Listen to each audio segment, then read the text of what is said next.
Bonjour belles et précieuses âmes, en ce début d'année 2024, je vous souhaite vraiment une année vraiment hors du commun.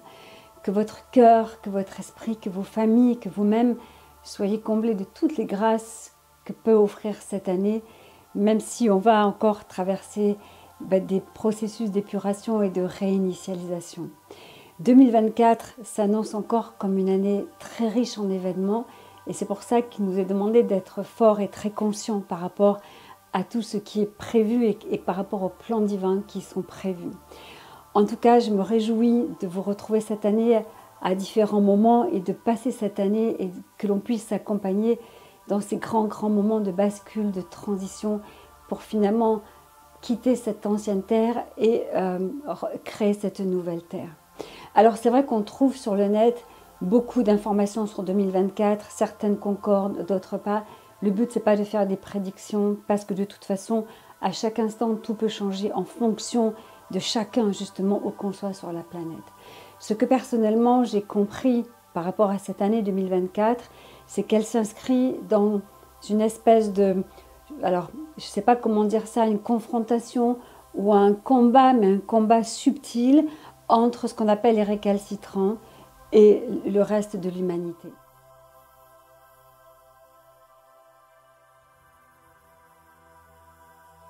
Vous vous souvenez, j'avais en début d'année 2020 annoncé une décennie qui allait vraiment bouleverser beaucoup de choses, nous-mêmes et la collectivité et le monde en général. C'est vrai que 2020 a commencé avec le Covid, ce qui a bousculé pendant 1 an et demi, voire 2 ans, nos habitudes, nos réflexes, notre matrice en fait. Alors certains vont classer ça de façon difficile, d'autres moins.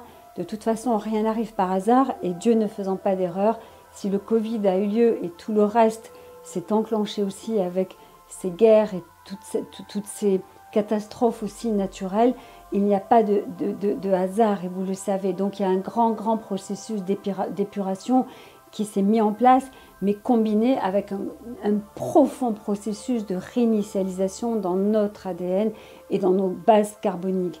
Et donc, en 2020, ce qui avait été annoncé pour cette décennie, c'était que bien sûr notre ADN allait changer, que notre base carbonique se transformait en base cristalline, mais que aussi et surtout, les récalcitrants et les endormis devaient changer, se réveiller et se tourner vers la lumière. Sauf que ce que l'on observe, c'est presque le contraire. Alors beaucoup d'endormis se sont réveillés, ce qu'on va appeler le grand réveil, the Great Awakening, comme ils disent aux États-Unis. Il y a une prise de conscience colossale, et c'est parce qu'il y a une prise de conscience colossale que les récalcitrants, qui sont en minorité, continuent à œuvrer pour que nous soyons encore programmés dans leur façon de penser et qu'ils veulent continuer à nous assujettir, à nous soumettre. Finalement, ils ont conquis notre pouvoir divin, conquis nos forces divines, mais cela est en train de se déliter totalement puisque toute la puissance provenant des soleils au-delà des soleils, toutes les forces combinées avec les présents je suis sont en train de dissoudre, de défragmenter ces puissances organisées par un petit groupe qu'on appelle les récalcitrants. Et dans le travail que j'avais envie de vous proposer, c'était la vision qui était vraiment révélée, c'était que tous les artisans de lumière sont des David contre les Goliaths. Il faut savoir qu'il y a beaucoup plus de David que de Goliath. Et comme ces Goliaths-là mettent tout en œuvre pour justement nous empêcher de nous déployer dans notre vérité, nous empêchent d'accéder à cette vérité, à la mettre en place. Tout est fait pour nous limiter, pour nous handicaper, pour en fait nous maintenir dans cet état d'avilissement, mais ça ne fonctionnera plus parce que tous ceux qui ont la connaissance, que ce soit en Inde, que ce soit en Amérique du Sud, que ce soit en Europe, partout, on forme un réseau puissant et colossal et c'est cela qu'on appelle les David contre Goliath. Et ce qui va... David ne va pas se battre, ne va pas l'affronter de façon violente. En fait, il va utiliser sa foi et sa fronde.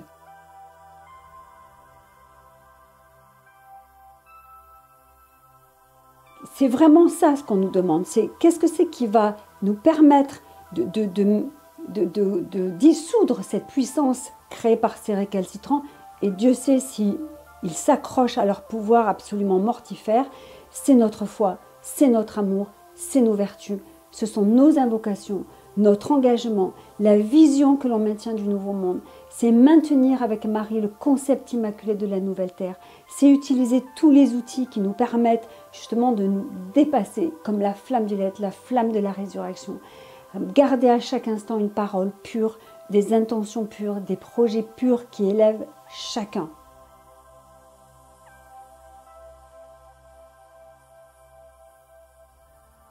Et ce qui va se produire avec le travail des artisans de lumière, les nouveaux David, c'est qu'on déchire peu à peu le voile de l'illusion.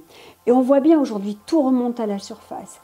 Tout, c'est-à-dire qu'on sait exactement qui sont ces récalcitrants, qu'importe dans quel pays. Le but, ce n'est pas de les citer.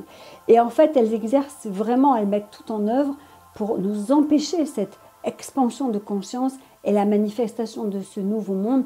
Parce que le monde tel que ces récalcitrants le conçoivent, c'est un monde mais absolument souffreteux. C'est un monde où il n'y a pas de liberté, où il n'y a pas de vraie démocratie, où il n'y a pas de possibilité de se déployer tel qu'on devrait.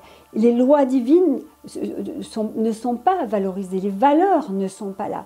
Et nous, on est puissants parce qu'on est nombreux, parce qu'on a la foi. Et ça, c'est très important. Et ce qui est très important, ce que nous soulignent les hiérarchies célestes, c'est de nous dire aussi, vous vous découragez souvent, vous renoncez, certains en ont marre, vous baissez les bras. Et à chaque fois que nous renonçons, à chaque fois que nous nous décourageons, en fait, on nourrit l'ombre. En fait, c'est une victoire pour les récalcitrants.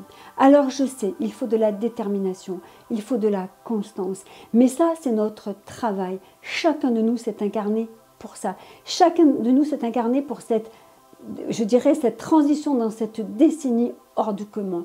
Et là, 2024, on se rapproche du milieu de cette décennie. On a eu ces 3 années qui ont précédé et on voit bien, si chacun regarde ce qu'il a vécu, d'abord il n'est plus au même endroit, chacun a vécu des expériences profondément douloureuses et il y a un éveil mondial colossal. Et en 2024, ce qui est intéressant aussi, c'est que nous allons avoir les Jeux Olympiques à Paris. Alors vous allez dire, oui, ce ne sont que des Jeux Olympiques. C'est faux. Toutes les fois où plusieurs peuples, plusieurs nations, alors qu'on est dans des phases de grande tension, se retrouvent en un endroit particulier, et particulièrement Paris, ville de lumière, une des villes les plus visitées au monde. Il faut savoir que la Tour Eiffel, c'est le bâtiment, enfin, c'est le bâtiment le plus visité au monde, le bâtiment payant le plus visité au monde, parce que ceux qui sont gratuits sont plus visités.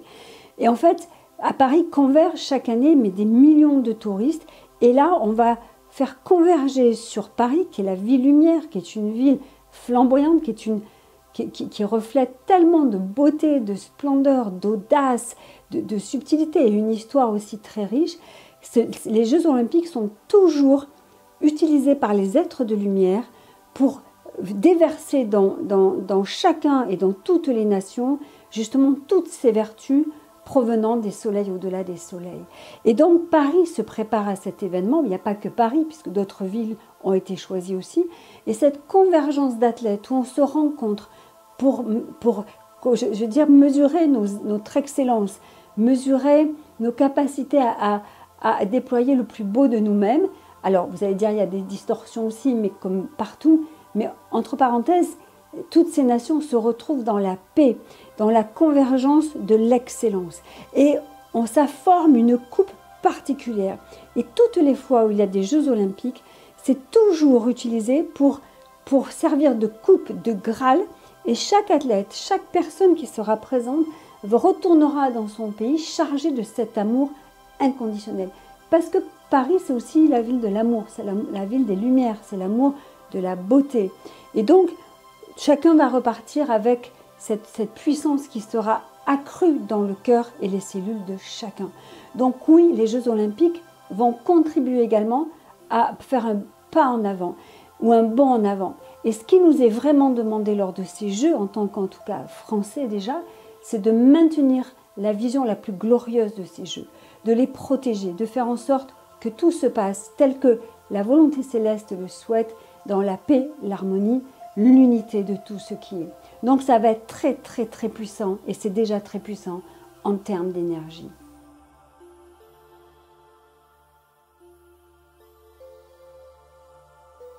Et quand on observe en effet la Terre, on a l'impression que tout est chaos. Mais n'oubliez pas, Saint Jean dans l'Apocalypse parle de ce chaos duquel naîtra et jaillira une nouvelle ère. Et en fait, même la science aujourd'hui se rend compte que dans des phases de chaos, succèdent toujours des moments de grande paix et de grande création. Donc en fait, ce chaos, il existe, mais il fait partie de cette illusion qui s'effondre, il fait partie de ces résistances. Et ce que les êtres de lumière nous rappellent, c'est que nous sommes la porte. Nous sommes la porte ouverte que nul ne peut fermer. Nous sommes ces David, et rien ne pourra empêcher la manifestation de cette nouvelle terre. Ce qui est dit aussi, c'est que la puissance provenant de galaxies, au-delà des galaxies, on parle souvent des êtres galactiques, mais ce n'est pas tant les êtres galactiques qui comptent, c'est l'incroyable influx, puissance solaire qui est déversée dans les 4 corps de chacun, dans la triple flamme de chacun. Et cela nous aide à pulvériser justement toute l'ignorance, tous les voiles qui nous ont encapsulés, qui nous ont empêchés d'accéder à la vérité divine, cette vérité qui est largement libératrice. Donc en fait, oui, c'est une année, vous allez voir, vous serez sollicité dans votre travail parce que les êtres de lumière ont besoin du David qui est en vous pour que le Goliath ne puisse plus manipuler le monde. Je vous remercie et je vous retrouve très bientôt. Je vous proposerai 2 méditations prochainement afin de vous aider aussi à maintenir ce cap de grande espérance et de grande foi. Merci beaucoup et que cette année soit un vrai régal pour vous et pour votre famille. À très bientôt.